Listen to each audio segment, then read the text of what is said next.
အားလုံးပဲမင်္ဂလာပါဒီဗီဒီယိုမှာတော့အမဒီ summer top လေးဘယ်လိုဆွဲလဲဆိုတာကို sharing လုပ်ပေးမှာဖြစ်ပါတယ်ဒါဆိုရင်မတို့ဆွဲလိုက်ရအောင်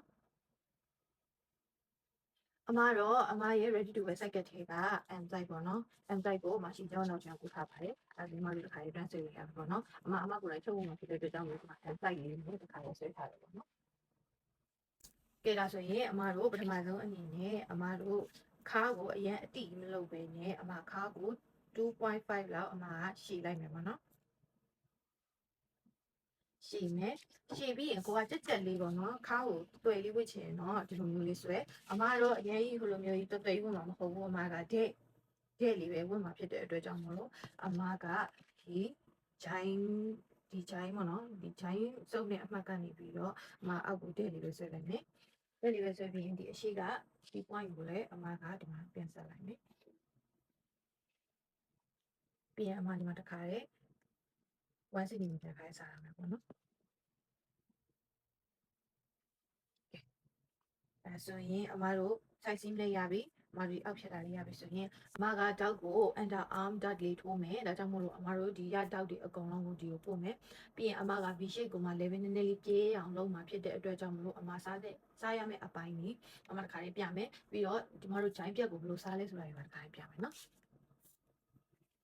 ကဲပထမဆုံးအနေနဲ့အမတို့ဒီနေရာလေးစားရအောင်ဒီနေရာစားမယ်ဆိုရင်အမကဒီ BB point ကနေပြီးတော့ဒီမှာ level ထိပ်ကြီးကိုဆွဲရဲဆွဲပြီးတဲ့အခါကျရင်အမဘယ်လိုလုပ်လဲဆိုရင်ဒီ FW မြင်းပေါ်မှာပဲဒီဘက်ကို1 cm ပို့တယ်။ပို့ပြီးဒီဘက်ရွှေ့ရရနော်။ပြီးတော့ရင်အမကဒီမှာဒီမှာဒီဟာတမတ်စားတယ်။စားပြီးတော့တဲ့အခါကျရင်အမတို့ဂျိုင်းမှာစားမယ်။ဂျိုင်းမှာစားမှာဖြစ်တဲ့အတွက်ကြောင့်မလို့ဒီအမကိုအမကဖြတ်ဆွဲလိုက်တယ်။ဖြတ်ဆွဲပြီးတဲ့အခါကျရင်ဒီကနေပြီးတော့1ဒါမှမဟုတ်1.5 extension လေးထွက်လိုက်မယ်။ထွက်လိုက်ပြီးတဲ့အခါကျရင်ဒီ BB point ကနေပဲဒီကိုအမလေးဆက်ဆွဲလိုက်ကဲဒါဆိုရင်အမတို့ဒီတောက်ကိုပိတ်မယ်ဒီတောက်ကိုပိတ်ချမယ်ဒီတောက်ကိုပိတ်ချမယ်ပိတ်ချပြီးအမတို့ဘယ်မှာထိုးမှာလဲဆိုရင်ဒီမှာထိုးမယ်ဒီမှာပေါ့နော် under arm dot ထိုးမယ်ဖြစ်တဲ့အတွက်ကြောင့်မို့ဒီမှာထိုးမယ်အဲ့ဒီဟာကဒီညနေပြီးတော့5 or 6လောက်ချလို့ရတယ်အမ6 cm မှာချမယ်ချပြီးသွားတဲ့အခါကျရင်အမဒီမှာတောက်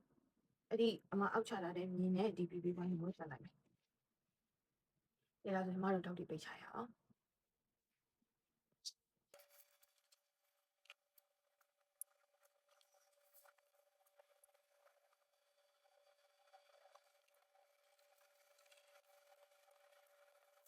ကဲဒါဆိုရင်အမတို့တောက်တွေအကုန်လုံးပိတ်ပြီးပြီဆိုရင်ဒီမှာဂျက်တဲ့နေရာလေးကိုအမတို့ပြန်ဖြည့်မယ်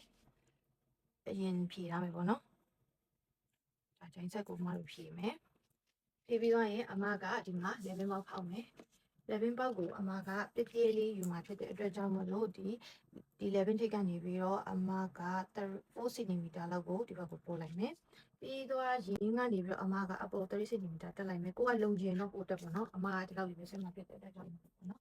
ကဲဒါဆိုရင်အမတို့ကဒီနေရာမှာကိုက VO တက်လို့ကျင်လားတဲဖြတ်လို့ရပါတယ်ဒါမှမဟုတ်ရင် white လေးလိုချင်လား white လေးဖြတ်လို့ရပါတယ်ဒါကိုတိုက်တယ်လို့ဖြတ်လို့ရတယ်ပေါ့နော်ဒီလိုမျိုးလေးနဲ့ white ပြပြလေးဖြတ်ချင်လို့ရပါတယ်ဒါကတော့ကိုတိုက်တယ်လို့ဖြတ်လို့ရပါတယ်ဒီမှာအမတို့ဖြတ်ချမယ်နိုင်မှာတိတ်ကလေးတစ်ချက်ကပ်မယ်ပြီးတော့ရင်ဒီရပဲပြီးသေးလားဆိုတော့အမတို့ကလက်ပြက်ဆိုရင်ပုံမှန်အဖြစ်ဒီပခုံးဆောင်ထိတ်ကနေပြီးတော့1.5တက်တယ်ပေါ့နော်အမကအရင်cover up ဖြစ်နေရမလို့ကျွန်တော်တို့ကြောင့်2 cm လောက်ထဲဝင်မယ်ဝင်ပြီးတဲ့အခါကျရင်အမတို့ဒီဂျိုင်းအစ်စ်လေးပြန်ဆွဲမယ်ပေါ့ကိုရဲ့ဒီပေါ့နော်ဂျိုင်းသားတွေဘာတွေကိုဟိုလုံရင်တော့ဒီလောက်ကြီးအရင်မဆွဲလိုက်ရတယ်ပေါ့နော်အဲ့ရင်အမတို့ဒီတောက်ကလေးကိုပြင်မယ်အဖြေပြီးသွားတဲ့ခါကျရင်တခုတတိထားရမှာကအမတို့ဒီမှာအစားထိုးလိုက်တဲ့စက်ကူတိုင်းချုပ်ရမှာမဟုတ်ဘဲနဲ့အမတို့ကဘာလို့လဲဆိုရင်တော့ဒီကိုပြင်ပြပါမယ်အဲ့ဒီတောက်တစ်ကိုထုံးဖို့အမတို့ဘယ်လိုလုပ်ကမလဲဆိုရင်ဒီရဲ့အမှတ်အဲ့ဆိုရင်အမကူတိုင်းလိုက်တဲ့ခါကျရင်အမဒီမှာက5.5ရှိတယ်အဲ့ဒီ5.5ကိုအမကတဝက်ဆိုတော့2.75အဲ့မှာအမှတ်တမှတ်မှတ်မယ်အမှတ်တမှတ်မှတ်ပြီးရင်အမဘာနဲ့ဆက်လိုက်မလဲဆိုတော့ဒီ BB point နဲ့ဆက်လိုက်တယ်ဒါတောက်လေတာ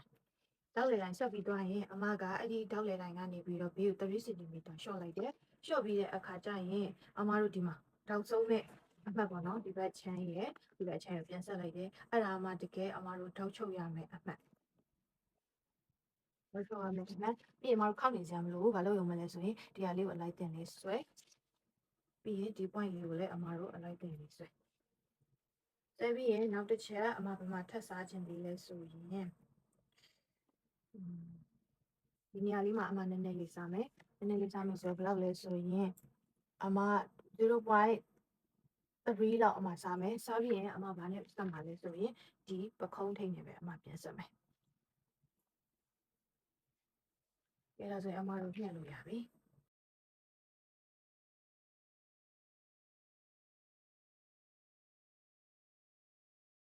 ကဲဒါဆိုရင်အမတို့အရှိချမ်းရပြီဆိုရင်နောက်ချက်မှာလည်းဒုံကြီး၎င်းမယ်အမတို့အရှိကိုအရင်ဆွဲမယ်ပြီးသွားရင်အဲ့ဒီကနေပြီးတော့ဒီအထီကိုအမတို့ပေါ်တက်မယ်ဒီဟာလေးကိုလည်းအမတို့အောက်ကိုဆက်ပြီးတော့ဆွဲချမယ်ဒီမှာအမကတည့်ပဲယူမှာဒီဟာဒီတောက်တွေပိုင်းမစားမဲ့အတွက်ကြောင့်မလို့တောက်တွေပိုင်းဘာမှမဆွဲတော့ဘူးเนาะကဲပြီးသွားရင်အမတို့အရှိမယူခဲ့တဲ့အတိုင်းပဲဒီ11ထိပ်ကနေပြီးတော့4 cm ဒီ11ဆောင်ထိပ်ကနေပြီးတော့အမတို့2 cm ပြီး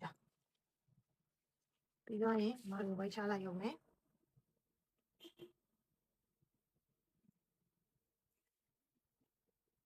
ဒီနေရာမှာကိုကဂျိုင်းပြက်ဖြစ်တဲ့အတွက်ကြောင့်မလို့အပေါ်တက်plus or minus မှာလုပ်ချင်လိုက်ရတယ်เนาะမလုပ်ချင်လိုက်ရတယ်တော့ဒီနေရာတော့အမအရင်ပြည့်ဒီနေရာကျတော့အမပြီးမလုပ်တော့ဘူးเนาะပြီးမလုပ်တော့ဘဲနဲ့အမကဒီထိတ်ကနေပြီးတော့2 cm အောက်ကိုဆင်းမယ်ဆင်းပြီးသွားရင်အမဒီလိုလေးပဲဆက်လိုက်မယ်အဲ့လိုဆက်တဲ့အချိန်ကျရင်အမကဒီမှာတောက်ရှိရှိလေးတစ်ချောင်းဆွဲထားတယ်ဆွဲထားပြီးတော့မှဒီလိုမျိုးလေးဆက်တယ်ပေါ့ပြီးတော့ရင်ဒီပြင်းညာစစ်တဲ့အတွက်ကြောင့်မို့အမစားမယ်စားရင်ဒီကနေပြီးတော့1 cm မှတ်ပြီးရင်ဒီခါနဲ့တစ်ဆောင်စားချမယ်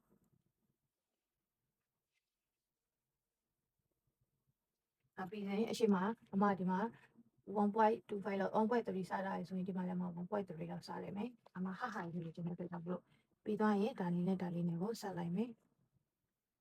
ဆက်ပြီးတော့ခါကျရင်အမတို့အချိန်တိုင်းနဲ့ပြန်တိုင်းမယ်ပြန်တိုင်းမယ်ဆိုတာဒီဟာညီလာပေါ့ကဲဒါဆိုညီရဲ့ချိုင်းလေးလည်းဘောပိုက်လေး level ကတော့ V ဖြစ်တဲ့အတွက်ကြောင့် V ပေါ့နော်ကဲဒါဆိုရင်အမတို့ဖြတ်ချလိုက်ပါပြီမဖြတ်ချခင်ဒီမှာခါမှာ1 cm မလို့စား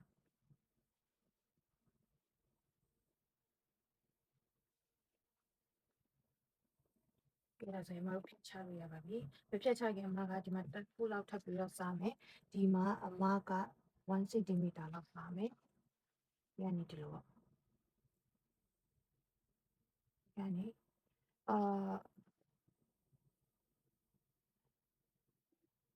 ဘာလို့ဆိုဒီကြောကုန်းခွက်ကြီးမှာဟာနေတော့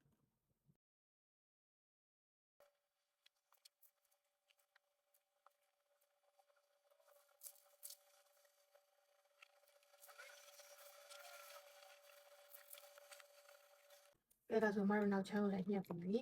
ညှက်ပြီးတဲ့အခါကျရင်ကိုကဒါဆိုရင်တော့အမတို့ဒီမှာစောင်းသွားမှာဖြစ်တဲ့အတွက်ကြောင့်မို့လို့ဒီလိုမျိုးဖြတ်ထုတ်ပေးရတယ်ပေါ့နော်ဒီလိုမျိုးဖြတ်ထုတ်ခြင်းလည်းရတယ်ဒီလိုမျိုးဖြတ်ထုတ်လိုက်တယ်ဒီလေးကိုညှက်ချလိုက်လို့ရတယ်ကဲမညှက်ချခြင်းရင်ဒီအချွန်လေးတိုင်းမယ်ဟိုဘက်တစ်ပြားဒီဘက်တစ်ပြားမဟုတ်ချုပ်လို့ရတယ်ပေါ့နော်ဒါဆိုရင်အမတို့ဒီမှာခောက်ညံလေးခက်လုံဖိုးလေးလည်းရပြီနောက်ချမ်းလေးဖြတ်ပြီးပြီမတို့အချိန်လေးရပြီဆိုရင်ကိုကဒီကိုသုံးချင်တဲ့ fabric လေးကိုညှစ်ပြီးတော့ကိုကသုံးလို့ရပါပြီအဲဒါဆိုရင်အမအစီအပြေနောက်ဗီဒီယိုမှာချုပ်လေးလေးပါတစ်ခါလေးပြင်ပေးမယ်နော်အဲဒါဆိုရင်ဒီနေ့တော့တော့ပါပဲရှင်အားလုံးပဲတတာ